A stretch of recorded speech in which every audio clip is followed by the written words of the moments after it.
Hello! Welcome to a biopic of an author that I've been reading my whole life. MMK was born Mary Margaret Kaye in August 1908 in Simla in British Raj, India. She was known as Mollie Kaye when she was young. And she's not prolific, but she's written quite a few books in a few different genres. I've loved all of them, and not science fiction. If she ever wrote any science fiction, I've never heard of it, but tell me I'm wrong. I want to hear that. But she did write a few genres. I first discovered her when I was about 13 or 14. Do we all remember those wire racks that you could rotate to look at all the books? The books sat in this angle. They got burnt by the sun. They got destroyed by the wire rack. But this particular book that was sitting there did not get a chance to be destroyed by any of those things, because I destroyed it through reading it over and over again, to such an extent that only rubber bands now hold it together. This was brand new when I found it, and I somehow raised the funds to buy it and read it and reread it over and over again, and I'm still rereading it, I guess, today. Right. MMK, born in India during the British Raj. The British Raj was a special time in India, and Shadow of the Moon first made me fascinated by India and its history, which I think, considering its relationship to its long history, its diverse cultural background, and what happened to it during the British occupation, I think it probably makes it entirely unique, and I've always been fascinated by that. So the British Raj was the period of the British Crown taking control of India, and it lasted from 1858 to 1947. It's also called Crown Rule in India or Direct Rule in India, and it was under British control following the Indian Mutiny in 1857. Up until then, it had been kind of under the rule of the British East India Company, which was a trading company, but which ended up, in order to facilitate trade, essentially taking away power from the local Indian princes and governors.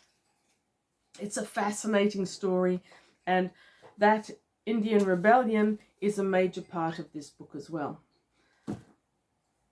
However, Mollie Kaye, as she was known as a kid, who was daughter to Sir Cecil Kaye, who was an intelligence officer in the Indian Army.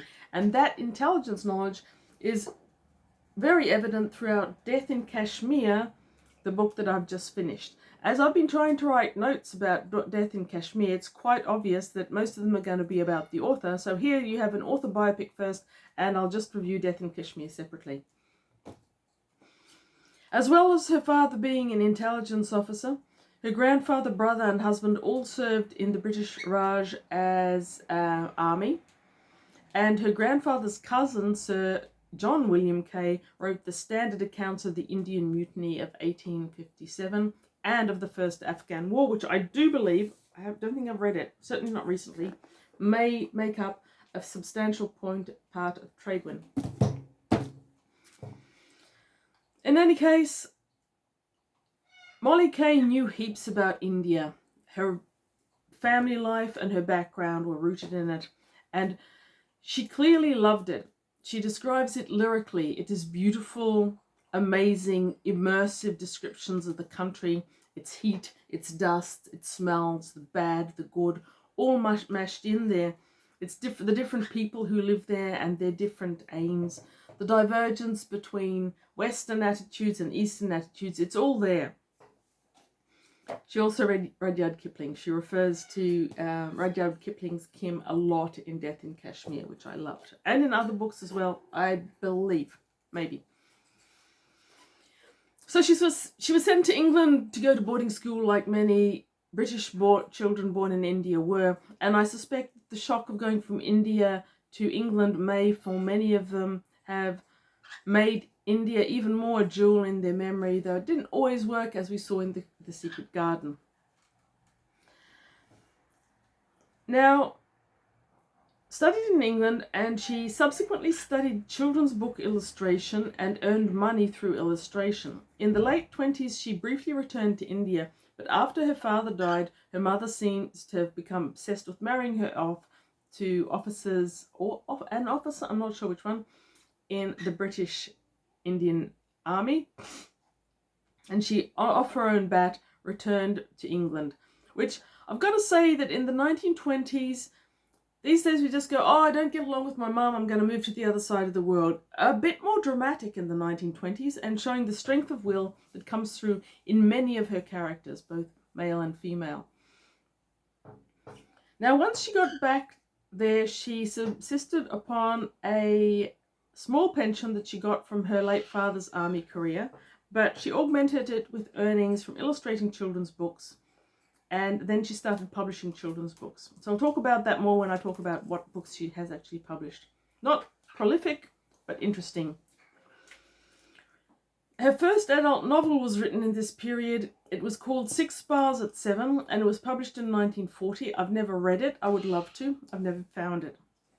It was a thriller, and Kaye was moved to write a thriller because she liked reading books from the fourpenny library. And she's quoted here as saying, "Most of the stuff I was reading was total rubbish, and I used to think I couldn't write worse, so I sat down and wrote one."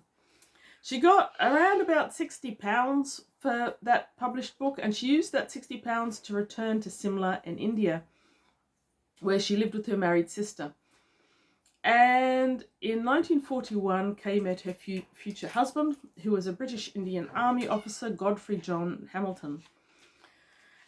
And the foreword in Death in Kashmir is really interesting in that regard.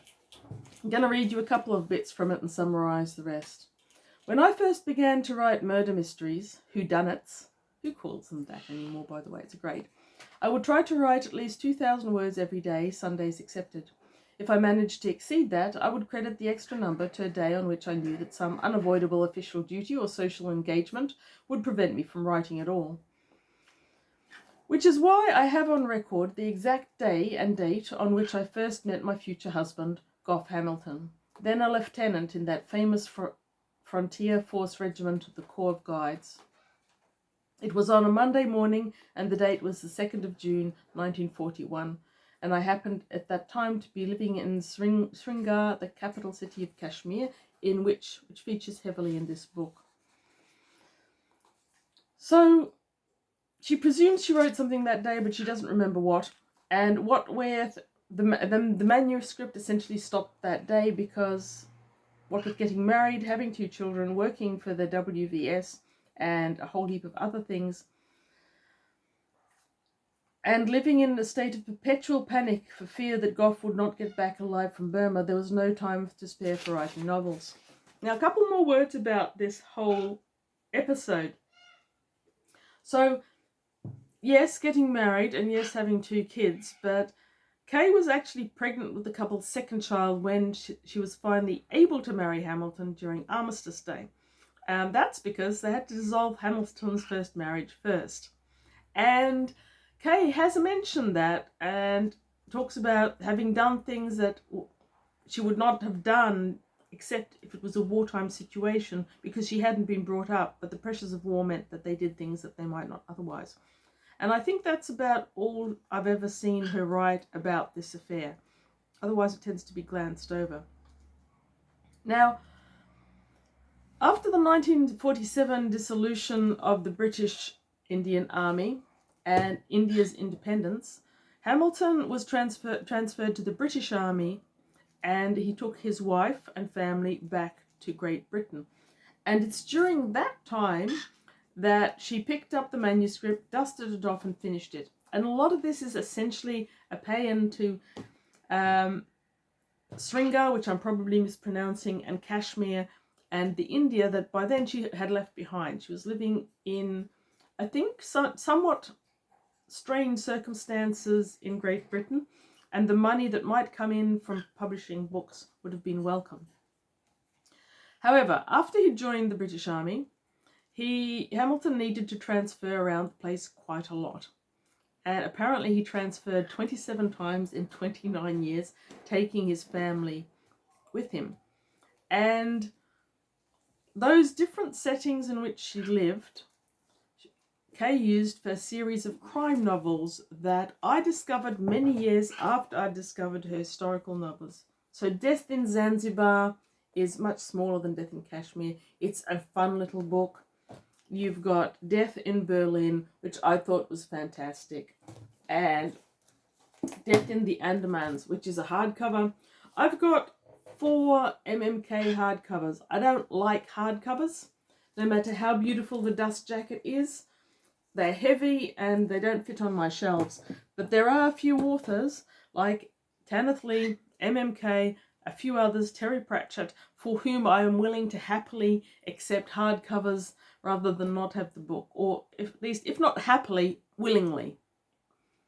So yes. Now, all those relocations ended up into crime novels, and that started the rise of the pen name MMK, which was to become just a little bit famous in its own way, because as a young woman, she'd written as Mollie Kaye, and now she was writing as MMK.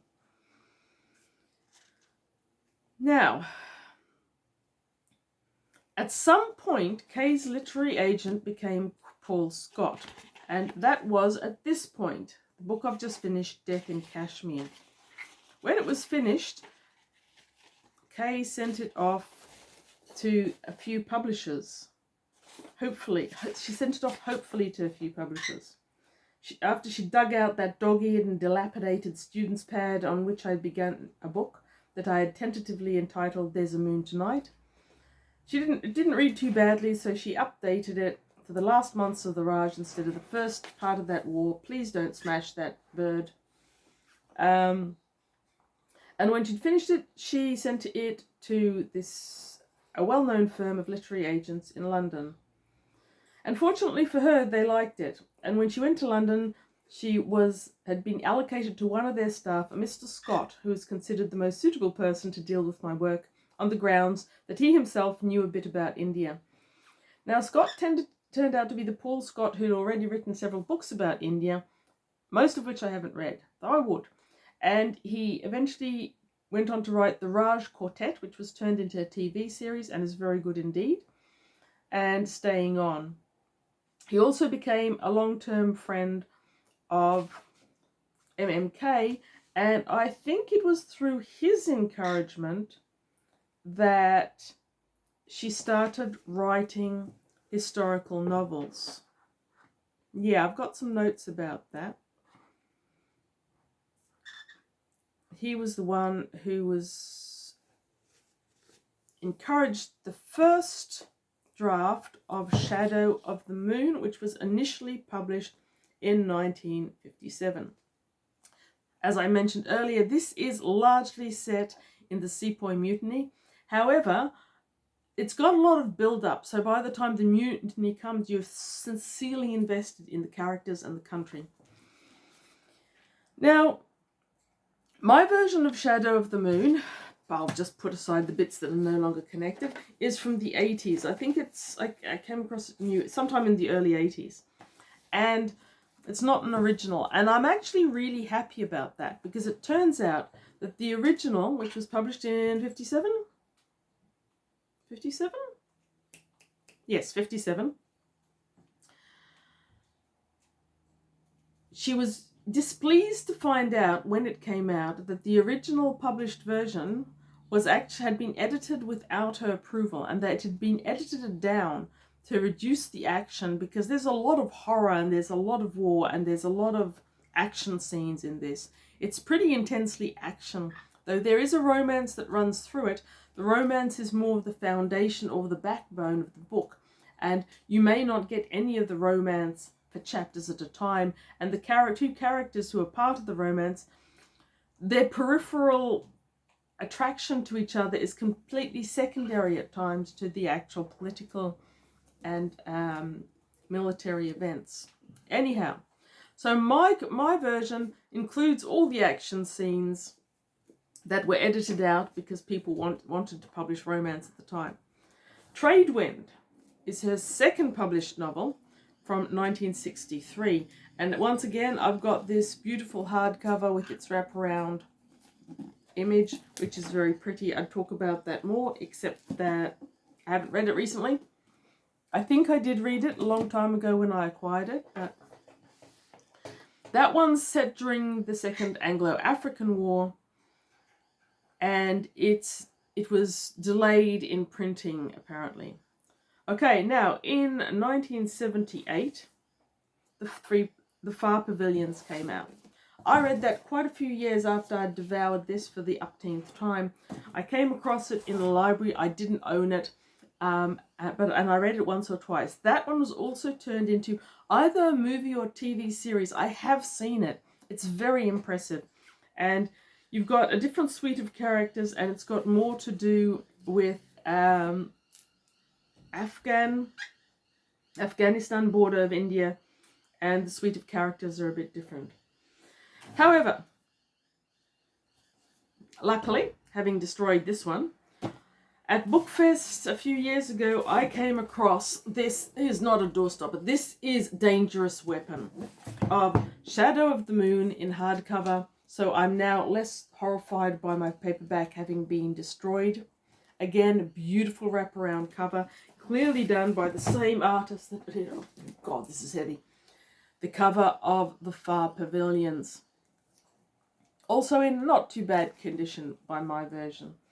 These books, I believe, went straight to Bookfest from someone who'd held on to them for a very long time. They don't show any of those signs of having spent a lot of time in op shops. Okay. Kaye was widowed in 1985, and she was living in England at the time, and she died in 2004, aged 95. Very sad. The Far Pavilions, by the way, was also turned into a stage play. I just discovered that while I was researching this video. Okay, let's look at her work.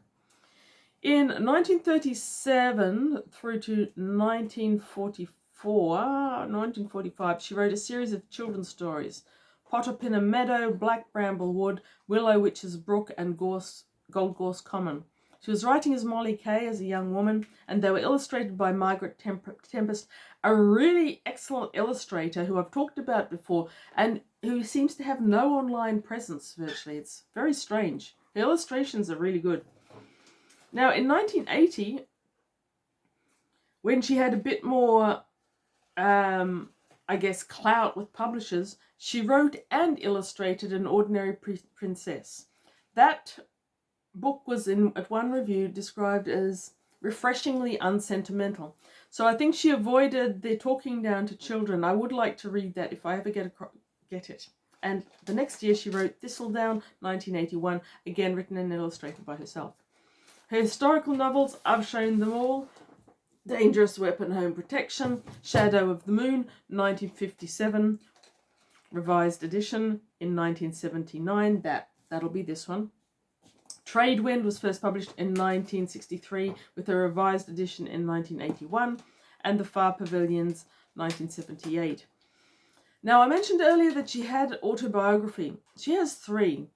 The autobiography is called Share of Summer, and I'm not sure if it's actually been published in 3 different volumes or if the parts are all part of a single volume. But anyway, the part 1, or volume 1, I'm not sure, is called Sun in the Morning and was written in 1990. Part 2 is Golden Afternoon, 1997, and part 3 is Enchanted Evening, and that was written in 1999, towards the end of her life. I imagine it's pretty significant because the things that she experienced would make a fantastic story all on their own. Now, in her early days when she was doing illustration, she illustrated 5 or 6 children's books for other people. I don't know any of those authors. Oh, Phyllis Norris, I think I know that one. I don't really know any of them. I haven't seen them. I would like the illustrations, but don't know about the books. She did some radio plays and television series, most notably The Far Pavilions, which came out in 1984, and was also released in cinemas as Blade of Steel. There you go, I didn't know that. And it was released in the US on HBO. Now her suspense novels, like the one that I've just finished, as I've said, Death in Kashmir the first, and by far the heftiest of the one I have. It seems that she had original titles for all of them, or working titles, and that was then changed so that the titles matched each other.